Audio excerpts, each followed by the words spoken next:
Alright, today we're having a look at Marmalade, the Baked Bean Cat by NikkiEatsWorld. Alright, so here we are, Marmalade, the Baked Bean Cat by NikkiEatsWorld, and it looks very charming right off the jump. I do worry that the music is going to be fairly loud. It's a creator track. I mean, it's not a track that's in the game. Have you seen the Baked Bean tree around here? No, and I wish I had seen this before we'd actually started the recording. No. Sorry, Marmalade. Baked Bean Cat, eat baked beans for breakfast, of course, lunch, dinner, whole 9 yards. Oh my god, I'm gonna have to add a little bit of extra time. Yes, okay. We're good? We're good. I will find your tree. See, this is one thing, and it's not like, I'm not gonna ding it on the creators. It's not as though they knew I would be reviewing their levels on a timer at some time in the future, but like, you kinda don't know that those cutscenes are coming until they're there, and then you're just kind of stuck. I love that. That cat that's delightful. That is a baked bean. I would like this baked bean. Thank you. Can I don't really have the time to futz about with this. Oh god. I just drop, okay? Risco, just drop. I can't just drop. What the hell is going on there? I don't know why I had to put it like that, but what the heck is going on there? Lovely cat though. This is cute. It's charming. I died?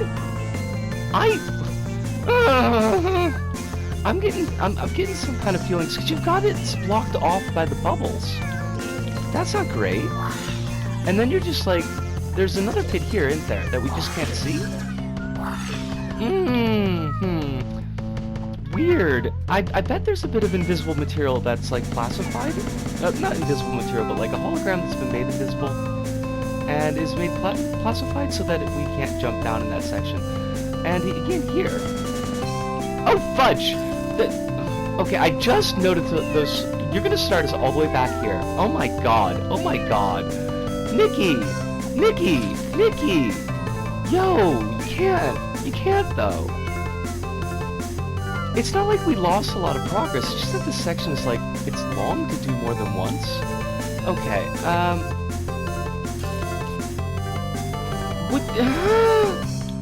That's fine. It's fine. The level is still charming. That is still a large blue cat. Okay, I see like the bounce pads that we need to get to. I don't know when to let go of that. And we don't like have a lot of time, and I hate it. I mean, I don't hate the level, I just hate that this is what's going on. What? I can't even see like what it is exactly that I'm going for. I think those are bounce pads that I'm aiming for, but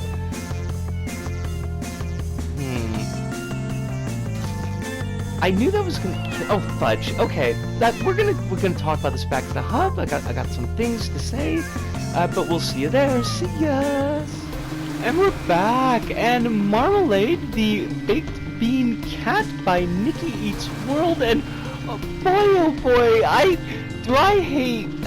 love, but I also, this level is like the diametric opposite of last week's level, where last week's level was like, it didn't really do anything wrong, but it didn't really have any ambition either, and this week's level is got so much ambition. It's trying to do something really, really cool, and oh boy, does it not quite nail it in ways that make the play experience really difficult and frustrating at times, and that is a shame because like this level has got so much of everything like I really, really like in levels in general, but particularly in LBP2 era levels where you've got like that really big, almost like German impressionistic style of shaping of materials and environment where they're like, yeah, we're gonna make an environment that's got like nods to a real world environment, but it's gonna be really like sprawled out and warped and made into like a platformer that's aping that environment. And like I love that style so much. You've got like all these neat cats all over the place that are, you know, just moving and giving character to the level that I really, really appreciated. Like, it doesn't always have to be cats. I just, that kind of like movement and putting in your characters and your puppets in the levels, like I love that stuff.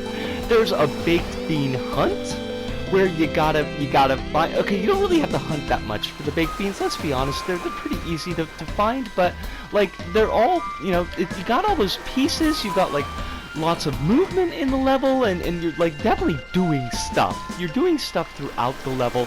It's keeping you moving for the most part, although not necessarily always in ways that you would appreciate. And like it's just like, I want to love this level so much, but then you start to get to the issues where it starts to fall apart a little bit.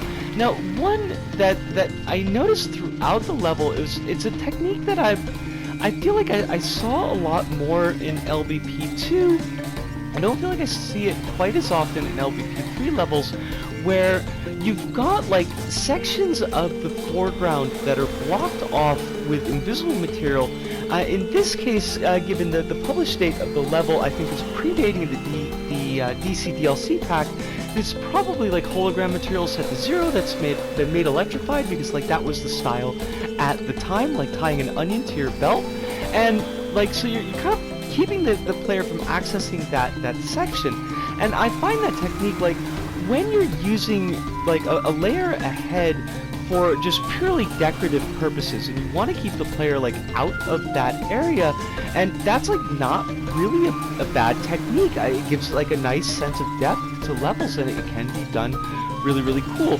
The issue that I find with this level in particular is like it's inconsistent, and there's areas where you like do need to access, or you do want to access those layers ahead, and you're never like quite sure when that's going to be possible. We saw a really good example in the first section, in the end of the first impression section, where like you can see that there's point bubbles and a beam that you can pick up that's a layer ahead of the cat dropping its paws bit there, and you would think that you could just drop down into those, and you can't because there's something blocking your way. But you see that throughout the level, where it's like your brain is telling you that you should be able to get to this point just by dropping forward, and you can't, and then later on in a different section, now you can drop forward again, and like there's no way for you to build a pattern in your mind like, okay, I always can't drop forward, like that's just never gonna work,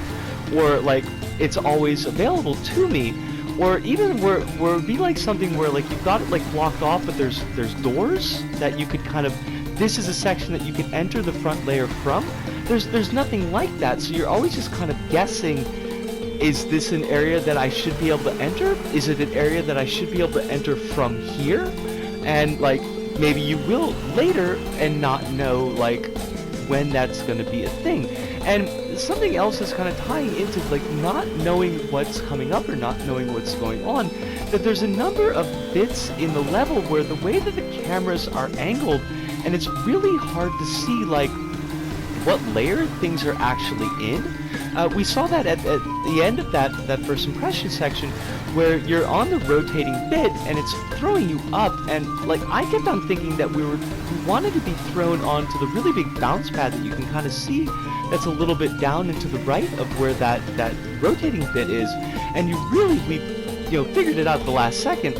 You want to get tossed up that's like on a platform that's above that, but the platform, like, it doesn't really seem connected, and it doesn't seem to be in an area that you would be able to access, and your eyes are being drawn down to that bounce pad.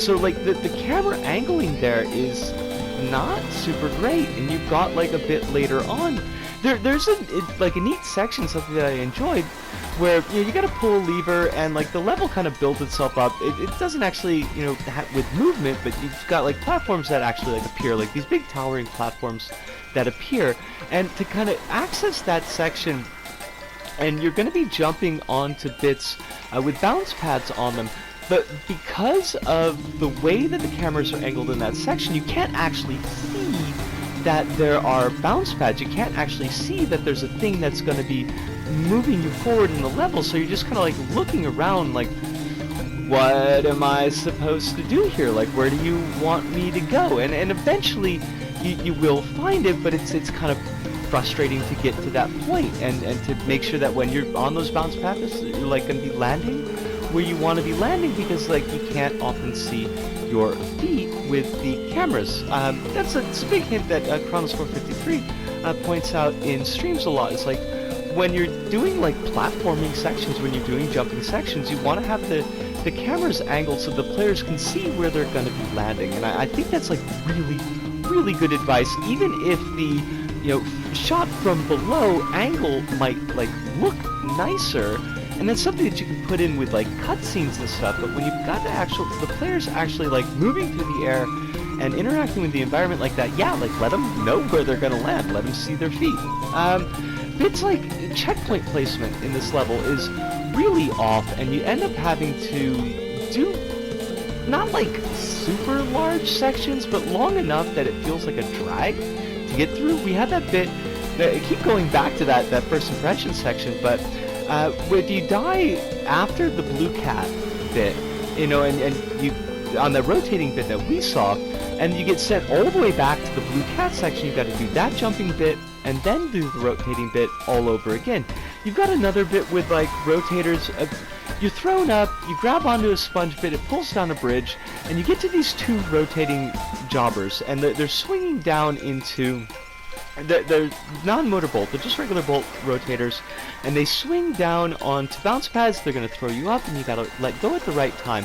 The one on the bottom, there's no like hazard there, you're just going to swing the bounce pad, but the one onto the top is going to swing you onto spikes if you don't let go at the exact right time, which is like a gameplay element that we didn't really have a lot of practice with in the level up to that point. And so it's really easy to die right there, and you get sent all the way back to before the bridge section, and then you've got to run all the way back over again, and it's just like, it's such a pain in the butt. And that's my issue with this level, is that like, for all the cool things in this level, and Nikki has put in some really cool things in this level, things that I really appreciate, things that I really like, the actual experience of playing the level it's really frustrating. It's not a fun time to go through, and that's such a super shame. Now, I do need to point out, so the story in the level is based on a short story by Sonia, let me look this up, Sonia Cheal. I believe that's how the name is spelled. His name sounds C-H-E-A-L, so I'm gonna guess Sonia Cheal. And so Marmalade is a lazy cat, hasn't been taking care of the baked bean tree, and has got to go on a quest to find the baked bean tree. It's a story for children, so it's really short. That's like not knocking on the story, but it's like a really quick read. You can look it up yourself. If you don't want spoilers, pause here, go look it up. It'll take you like 5 minutes to read through. Meets some cats. The cats basically tell Marmalade that he's been lazy, sees the tree in the park, goes to get the tree, convinces the tree to come back home with him, says, I'm going to take care of you, and takes care of the tree, does a really good job, except it's winter time, and the cat is lazy and doesn't want to take care of the tree, so we discover at the end of the story that Marmalade frickin' chops up the tree for firewood and decides to become a meatball cat and is just going to subsist on meatballs from now on. Not going to be eating baked beans anymore because he killed the sentient, can actually think, speak, and make decisions for itself being that's providing him food, and turns it into firewood. What the actual heck is that? I'm slightly traumatized. It's a lot. It's kind of a lot. Where did I go? I fell into the void, folks. Like this Marmalade threw me into the void, and I hate it. So I don't know where I am. I am lost. Marmalade, the baked bean cat. It's a level. Honestly, like, it's a level that I recommend just to get the experience of the environment. The music is great. Like, I really enjoyed the music in the level. That was really cool. And to see how sometimes we can be betrayed by our ambition when we're making levels, and like things that might look really cool to us or seem really cool to us when we're doing our level building, when you're actually going through the play that maybe need a little bit more time in the oven. But I'm glad that I played this level. I had an interesting time. I can't say that I had a great time, but I definitely had an interesting one. And that pretty much does it for us here, Disco About. So, from me, Disco, here in Tokyo, to all of you out there, wherever you may happen to be, Thank you. Arigato. Arigato. Sayonara. See you. And ciao.